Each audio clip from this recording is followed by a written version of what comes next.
میں اسے بہت ڈرتی تھی۔ 8 سال یہ انسان ہمارے ساتھ رہا اور میرے ساتھ ایسے ہی کرتا رہا۔ میرے والدین اس کے لیے فکر مند رہنے لگے کہ کب تک ویرو کنوارا رہے گا، اب اس کی شادی کرا دینی چاہیے تاکہ اس کا گھر بھی آباد ہو سکے۔ ابا کے کہنے پر امی نے اس کے لیے شریک حیات کی تلاش شروع کر دی۔ ایک جان پہچان کے گھر میں رشتہ تلاش کر لیا اور وہاں ویرو کا نکاح ہو گیا۔ شادی کے بعد کچھ دن وہ اپنی بیوی میں مشغول رہا اور پھر وہی پرانی روش دہرائی جانے لگی۔ جب اس کی بیوی مائکے جاتی تو وہ ہمارے کمرے میں آ جاتا۔ میں کسی کو کچھ بھی نہ بتا سکتی تھی، دل ہی دل میں چلتی رہتی۔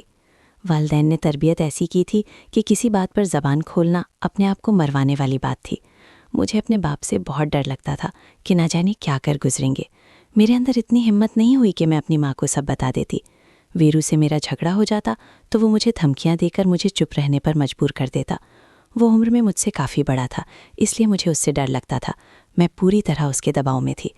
ایک دن اس نے ابا سے کہا کہ میرا استاد مجھ سے بہت کام لیتا ہے اور مجھے پیسے کم دیتا ہے، میں الگ سے دکان کرنا چاہتا ہوں تاکہ کچھ رقم اکٹھی کر کے اپنا گھر لے سکوں۔ والد نے اپنے دوستوں سے قرض لیا اور اپنی جمع پونجی اس کو دے کر دکان کھول دی۔ وہ چند مہینے میں دکان کا سارا سامان ختم کر کے وہاں سے چل دیا۔ وہ تو چلا گیا، لیکن اس کی وجہ سے میرا ضمیر مجھے ملامت کرتا رہا اور میں الجھن کا شکار ہوتی رہی۔ میرا خیال کہیں اور ہوتا اور کام کہیں اور ہوتا۔ عجیب بے چینی ہو رہی تھی۔ میری حالت دیکھ کر مجھے میری سہیلیاں کہتی تھیں کہ تم کن خیالات میں گم رہتی ہو۔ میں انہیں کیا بتاتی کہ مجھے اپنی اس کھوئی ہوئی عزت کا غم ہے جس کو ایک ظالم تار تار کر گیا تھا۔ میں امتحان میں بھی اسی وجہ سے پاس نہیں ہو سکی۔ وہ انسان تو جا چکا تھا اور میری سنہری عمر بھی میلا کچیلا بن کر نکل چکی تھی، مگر دل کی خواہشیں کہ ختم نہیں ہوتی۔ اس کے جانے کے بعد جتنے بھی حادثے میری زندگی میں ہوئے، اس انسان کو ہی ان کا ذمہ دار سمجھتی ہوں۔ اس کے چلے جانے کے بعد میں ہر وقت کھوئی کھوئی رہنے لگی، میرا دماغ ماؤ ہو گیا تھا۔ اس کے چلے جانے کے بعد میں نے سکھ کا سانس لیا اور مجھے قدرے سکون ملے۔ میں اپنے کزن یاسر کو بہت پسند کرتی تھی، لیکن اس کے ساتھ مجھے اس بات کا شدید احساس تھا کہ اب میں اس کے قابل نہیں ہوں۔ ایک عرصے تک میں چپکے چپکے اس سے محبت کرتی رہی، اور میری بدقسمتی دیکھیں کہ جب وہ خود میرا بن جانے پر راضی ہوا تو میں نے خود انکار کر دیا۔ یہ انکار کرتے وقت میرے دل پر ایک قیامت گزر گئی تھی، لیکن اس کے سوا میرے پاس اور کوئی راستہ نہیں تھا۔ جب میرے والدین نے میرا رشتہ یاسر کے ساتھ کیا، ایک دن یاسر مجھ سے کہنے لگا، دیکھو میں تمہیں پسند کرتا ہوں اور میں تمہیں ہر قیمت پر حاصل کرنا چاہتا ہوں، مگر ایک بات تمہیں مجھے بتانی ہوگی کہ کیا تمہارا ماضی میں کسی سے کوئی تعلق تو نہیں رہا؟ میں جھوٹ کبھی برداشت نہیں کروں گا۔ یاسر کی یہ بات سنتے ہی میرے سارے خواب پل بھر میں ٹوٹ گئے۔ میں یاسر کو یہ کیسے بتا دیتی کہ میں تو اپنی زندگی کی سب سے قیمتی چیز، اپنی عزت کو لٹا چکی ہوں اور اب میں تمہارے قابل نہیں ہوں۔ میں نے دل پر پتھر رکھ کر یہ کہا کہ یاسر، میرا خیال چھوڑ دو، مجھے تم اچھے لگتے ہو مگر شادی کے نقطہ نظر سے نہیں۔ میں تم سے شادی نہیں کرنا چاہتی کیونکہ مجھے کسی اور سے محبت ہے۔ کاش میں اسے بتا سکتی کہ میری چادر میلی سہی، مگر مجھ معصوم پر بچپن میں ظلم اور بہت زیادتی ہوئی ہے۔ میں نے تمہارے سوا کسی کو نہیں چاہا، لیکن اب میں تمہارے قابل نہیں ہوں۔ میں یاسر کا مزاج سمجھ چکی تھی۔ اپنی مجبوریوں کی داستان، اپنے اوپر ظلم و زیادتی کی اپنی بیتی سنا بھی دیتی تو مجھے یقین تھا کہ مجھے معافی نہ ملتی۔ عارضی معافی تو ہر مرد دے دیتا ہے اور اعلیٰ ظرف بن جاتا ہے، مگر اس کے دل میں جو ایک بار کانٹا چھپتا ہے تو پھر اس کو نکالنا مرد کے اپنے بس کی بات نہیں ہوتی۔ دوستو، امید کرتا ہوں کہ یہ چھوٹا سا ناول آپ کو پسند آیا ہوگا۔ دوستوں، اس ویڈیو کو لائک کر دیں اور میرے چینل کو سبسکرائب کر دیں۔ دوستوں، اپنا بہت سارا خیال رکھیے گا۔ ملتے ہیں اگلی ویڈیو کے ساتھ۔